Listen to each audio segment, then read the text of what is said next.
Partai kedua ajang Piala AFF akhirnya kembali dimainkan. Dan malam tadi di grup A, pertandingan menarik tersaji di Malaysia dan juga Singapura. Kedua tim yang tampil di kandangnya masing-masing itu berhasil mengalahkan lawan-lawannya. Sedangkan di grup B, Indonesia yang akan bertanding menghadapi Laos baru akan bermain malam nanti. Begitupun di laga lainnya, di mana Filipina akan menjamu Myanmar di laga nanti malam. Di sini ada cerita menarik teman-teman. Timnas Laos yang baru saja tiba di Manahan Solo dilaporkan tak menjalani latihan karena terlalu lelah. Hal yang kemudian memicu sorotan pada jadwal Piala AFF yang super gila. Lantas kenapa? Kita akan ulas hal tersebut satu persatu, termasuk komentar dari para pelatih di ajang AFF ini. Oke. Gempar lur ya, terbongkar boroknya AFF. Dan juga komentar para pelatih sepak bola untuk mengomentari Piala AFF ini dan juga predasi AFF yang mengurusi persepak bolaan ini kurang benar lur ya. Dengan jadwal yang sangat sempit dan juga pertandingan yang sangat mepet banget, banyak sekali komentar dari para pelatih yang menyayangkan jadwal yang sangat mepet dan juga struktur dari AFF yang kurang baik. Ada komentar apa aja dari pelatih setiap tim di AFF? Yuk langsung aja kita simak beritanya sama-sama. Cek it out. Setelah di partai perdana, tim unggulan tak mengalami banyak kesulitan saat tim layaknya Indonesia, Vietnam, dan Thailand meraih kemenangan, kecuali Malaysia yang hanya bermain imbang 2-2 kontra Kamboja. Memasuki matchday kedua, Malaysia hampir saja dipermalukan di rumahnya sendiri saat menjamu Timor Leste yang di laga perdana dibantai Thailand di kandangnya sendiri dengan skor 10-0. Jadi meski bermain di kandang, Malaysia ini sempat tertinggal 1-2 di babak pertama. Mereka dikejutkan oleh aksi brilian penyerang sayap Timor Leste, Joao Pedro, yang menginspirasi 2 gol dari tim Timor Leste. Sayang, Timor Leste gagal menjaga keunggulan tersebut di babak kedua saat Malaysia mampu membalikan kedudukan menjadi 3-2. Usai pemain naturalisasi mereka, Paulo Josue, mencetak brace atau 2 gol. Usai pertandingan sendiri, meski menang, penampilan Malaysia yang kesulitan saat menghadapi Timor Leste yang dibantai Thailand membuat timnas Malaysia tetap dalam kritikan, tak terkecuali dari pengamat di Malaysia. Hal itu disampaikan oleh pengamat dari kanal Astro Arena yang mengatakan bahwa jika Malaysia masih main seperti ini, mereka akan dihukum oleh tim besar di ASEAN.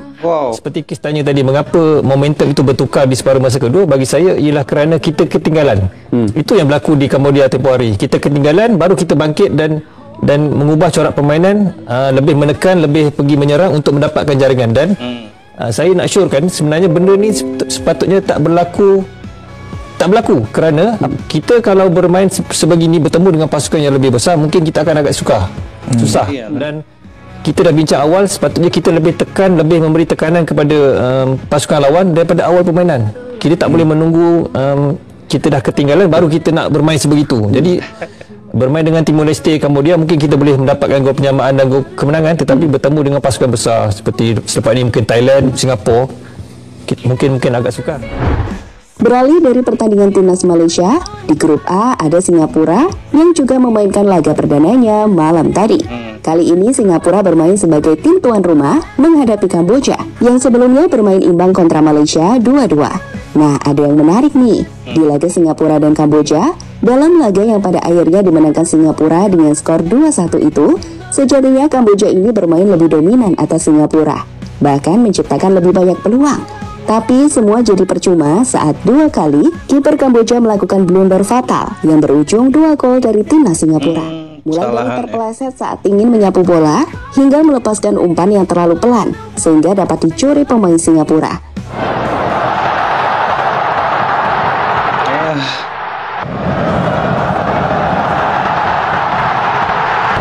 Dua kali melakukan kesalahan ya kipernya ya. Dengan hasil 2 laga di grup A tersebut, saat ini timnas Malaysia sukses memuncaki klasmen dengan 4 poin.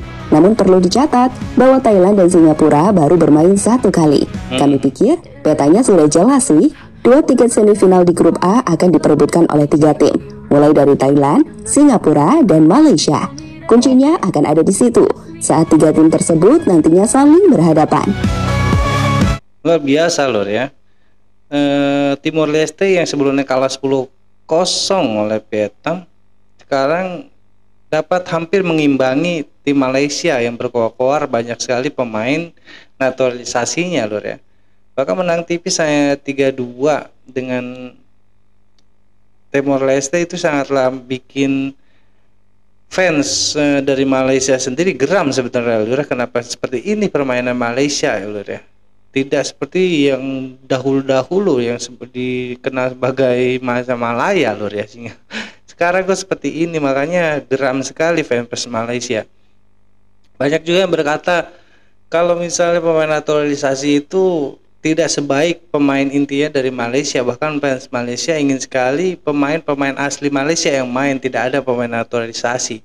Tapi walaupun bagaimana itu adalah kebijakan dari pelatih dan juga PSSI Malaysia sana lur ya, yang ingin memain pemain dari pemain naturalisasi mereka. Tapi bukannya malah meningkat performanya, tapi malah menurun sepertinya Malaysia, persepak bola Malaysia kali ini lur ya. Kita lanjut. Sekarang beralih dari grup A ke grup B. Di grup ini nanti malam Indonesia akan bermain menghadapi Laos. Tim yang di laga perdana mengalami kekalahan telak atas Vietnam dengan skor 1-4. Menariknya, Laos ini memilih untuk tak menjalani latihan di Solo.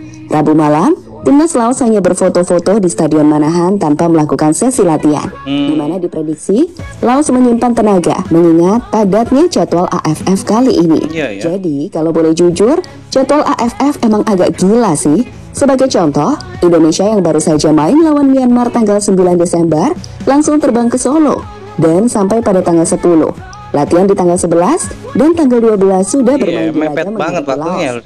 Setelah ini, Indonesia akan langsung terbang ke Vietnam, berlatih sehari dan langsung main di tanggal 15. Pertanyaannya, di mana waktu recovery para pemain? Turnamen ini jelas membuat pemain rentan cedera dan dalam bahaya, yang sering kita pakai akhir-akhir ini. Turnamen ASEAN Football Championship atau AFF 2024 benar-benar tidak memanusiakan para pemain sepak bola dan seolah menganggap mereka sebagai robot. Hal yang sejatinya juga sudah diprotes coaching bahwa para pemain kelelahan. Ini adalah pertandingan kandang pertama kami di Piala AFF 2024. Kemarin di Myanmar kami menang 1-0. Pemain saat ini sangat kelelahan, tapi saya akan berusaha semaksimal mungkin agar tim bermain lebih baik melawan Laos nanti. Walaupun kami hanya berlatih 1 hari, kami akan mencoba meraih hasil terbaik. Di pertandingan pertama, skuad kita rata-rata pemain yang umurnya tidak sampai 20 tahun, ungkap Shin Taeyong, sumber bola.net. Meskipun begitu, di laga nanti, Indonesia diprediksi bisa mengatasi perlawanan dari Laos. Menurut kami, secara kualitas pemain, meski Indonesia menggunakan para pemain under 22, Indonesia dinilai lebih unggul dari Laos. Kita punya banyak pemain yang bisa jadi pembeda, layaknya Lino hingga Rafael Strike. Apalagi, laga nanti akan dimainkan di Stadion Manahan Solo dengan dukungan penuh dari para penggemar skuad Garuda. 3 poin diprediksi bisa didapatkan timnas Indonesia. Dimana jika hal itu bisa didapatkan, timnas Indonesia akan memuncaki klasmen di grup B dengan poin sempurna 6, yang membuka peluang lebih besar bagi timnas Indonesia untuk lolos ke babak semifinal. Emang iya lur ya, jadwalnya sangat mepet sekali. Baru saja tanggal 9 kemarin timnas Indonesia kita melawan Myanmar, dan sekarang tanggal 12 harus melawan Laos. Itu sangatlah mepet sekali, tidak ada waktu istirahat ya. Langsung berlatih dan langsung bertanding lagi. Bahkan ada bilang seperti robot juga, pemain sepak bola ini tidak memanusiakan manusia lur ya. Benar-benar harus dirombak susunan dari AFF ini lur. Merenggangkan waktu bertanding harusnya lur ya, jangan sampai mepet kayak gini, tidak ada waktu istirahat yang cukup untuk para pemain. Apalagi pemain inti kita, ada beberapa pemain yang bermain di Piala AFF ini di umur A22 lur ya. Itu sangat mengancam nanti pertandingan berikutnya di Pildun lur. Kita lanjut. Di pertandingan lainnya, timnas Filipina nantinya akan menunjukkan kekuatan mereka di laga ini. Tim ini dapat dikatakan sebagai underdog favoritnya grup B, yang bisa mengganggu posisi Vietnam dan Indonesia sebagai favorit utama untuk lolos ke babak semifinal. Tapi sebelum itu, mereka harus bisa mengalahkan Myanmar terlebih dahulu di partai perdana yang akan dimainkan di kandang Filipina malam nanti. Dengan skuad yang banyak diisi oleh para pemain yang bermain di liga-liga ASEAN hingga Amerika, dan terdiri dari pemain senior dan pemain muda. Filipina adalah tim yang gak bisa diremehkan, dan kami pikir mereka bisa mengalahkan Myanmar di laga nanti.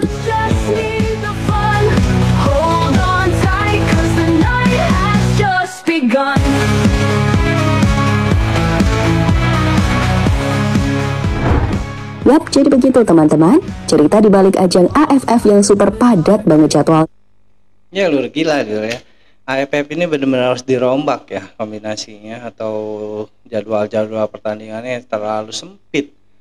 9, 10, 11, 12 cuma 3 hari itu 1 hari perjalanan, tidak ada waktu istirahat ya untuk pemain-pemain sepak bola di Piala AFF ini. Karena padahal waktu itu sangat panjang Lur ya. Kenapa tidak seperti 1 minggu kemudian bertanding lagi? Ini sangat padat, sangat singkat sekali, waktu istirahat pun tidak ada untuk para pemain ya. Seperti pemain Laos takutnya kelelahan, mereka sampai tidak menjalani sesi latihan di Manahan Solo sana. Luar biasa banget. Dengan Sintayong pun padahal sudah mengajukan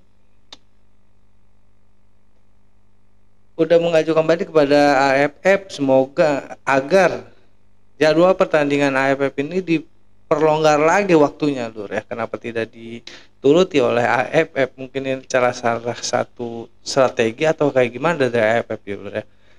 Ya semakin buruk aja AFF di mata para pemain Asia atau klub-klub Asia Lur ya. Sebelumnya yang kita tahu juga Myanmar waktu bertanding dengan Indonesia dengan permainan yang sungguh kasar, tapi wasit tidak memberikan kartu merah, hanya memberikan kartu kuning atau peringatan biasa aja Lur ya.